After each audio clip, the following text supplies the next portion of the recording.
kita bahas juga terkait persepsi visual. Apa sih sebenarnya persepsi visual? Yang namanya sebuah desain komunikasi visual pasti akan sangat mempengaruhi terkait persepsi atau sudut pandang dari audiennya. Selama ini audien di dalam promosi produk itu kita kenal sebagai seorang target market maupun target audien.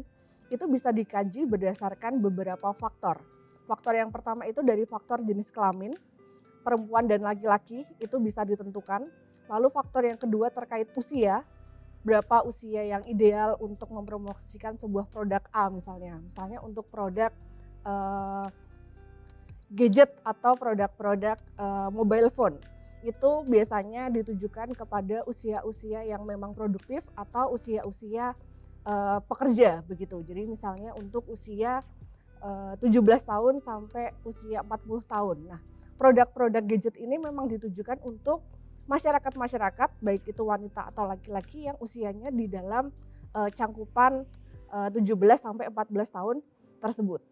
Nah, lalu persepsi visual itu apa sih sebenarnya? Dalam psikologis, persepsi visual ini adalah sebuah kemampuan manusia untuk membuat sebuah interpretasi atau membuat sebuah sudut pandang terkait informasi yang akan ditangkap melalui mata. Nah, jadi bagaimana audien ini akan menggunakan salah satu indera di dalam dirinya yaitu mata, itu akan sangat mempengaruhi terkait persepsi visual suatu produk. Unsur-unsur di dalam psikologis yang akan mempengaruhi persepsi visual itu ada beragam. Jadi persepsi visual itu mencakup dari beberapa faktor, dari geografis, dari usia maupun jenis kelamin yang sudah saya sebutkan tadi. Nah, bagaimana sih sebenarnya peranan psikologis di dalam persepsi desain komunikasi visual? Nah, ada beberapa faktor. Yang pertama terkait kita harus tahu dulu siapa sih sebenarnya target market maupun target audien kita. Yang namanya ingin mempromosikan sebuah produk, kita harus tahu sasaran yang tepat untuk produk yang akan kita pasarkan tersebut. Kita harus tahu dulu survei terkait sebenarnya siapa sih yang akan kita pasarkan produk-produk ini. Produk-produk ini akan lebih banyak digunakan oleh wanita atau laki-laki.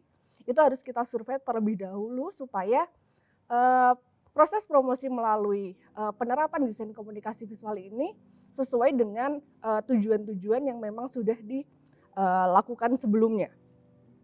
Yang namanya sebuah persepsi visual itu juga akan mempengaruhi sebuah sensasi saat kita melihat karya-karya atau produk-produk desain komunikasi visual.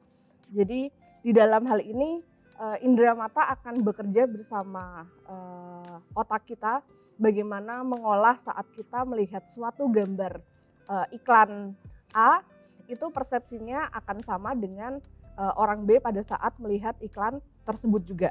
Jadi memang secara psikologis itu akan sangat mempengaruhi bahwa gambar ini akan menjadi poin utama di dalam sebuah promosi produk, khususnya di dalam penerapan produk-produk desain komunikasi visual. Lalu yang poin ketiga yang akan kita bahas ini adalah terkait literasi visual. Nah, literasi visual ini juga akan sangat mempengaruhi. Jadi bukan hanya gambar saja yang menjadi poin utama di dalam promosi produk-produk desain komunikasi visual, tapi literasi atau tulisan itu juga akan sangat mempengaruhi. Kita tidak mungkin membuat sebuah promosi produk tanpa adanya sebuah literasi. Nah, literasi visual ini berkembang pada tahun 1969 bahwa ada yang memberikan pendapat literasi visual ini akan terus berkembang sesuai dengan perkembangan zaman dan sesuai dengan kemampuan dari audien-audiennya yang akan melihat dari produk-produk tersebut.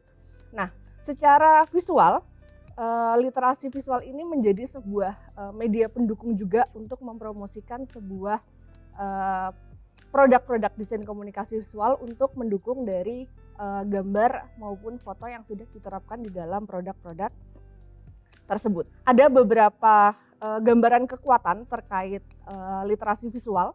Jadi gambaran kekuatan ini dapat mempengaruhi seberapa besar sih pesan yang akan disampaikan melalui sebuah produk-produk tersebut. itu akan diterima oleh audien maupun target market. Jadi audiennya ini akan memberikan sebuah tanggapan atau memberikan sebuah persuasif apakah dia akan membeli atau menggunakan produk-produk tersebut atau tidak pada saat melihat dari iklan-iklan yang dipasarkan tersebut. Lalu terkait media-media visual yang masih bisa dikaitkan dengan literasi visual itu ada media realita atau media-media nyata, lalu media-media tiruan, dan ada media-media grafis. Nah, kalau media-media grafis itu contohnya seperti ada simbol, seperti ada icon, itu merupakan sebuah produk-produk literasi visual yang diterapkan melalui sebuah gambar. Nah, lalu bagaimana sih pemahaman terkait literasi visual itu sendiri? Jadi, pemahaman terkait literasi visual itu merupakan sebuah bentuk kemampuan di dalam diri manusia itu sendiri untuk memahami bahasa secara visual tentunya, dan bagaimana upaya-upaya untuk mengaplikasikan di dalam sebuah proses komunikasi supaya apa yang diharapkan oleh sang desainer ini bisa sampai kepada audiennya dengan isi pesan yang sama hanya dengan menggunakan gambar maupun tulisan-tulisan pendukungnya. Mungkin itu untuk 3 poin yang akan kita bahas hari ini. Terima kasih atas perhatiannya. Sampai bertemu lagi di materi-materi selanjutnya. Sekian, wassalamualaikum warahmatullahi wabarakatuh.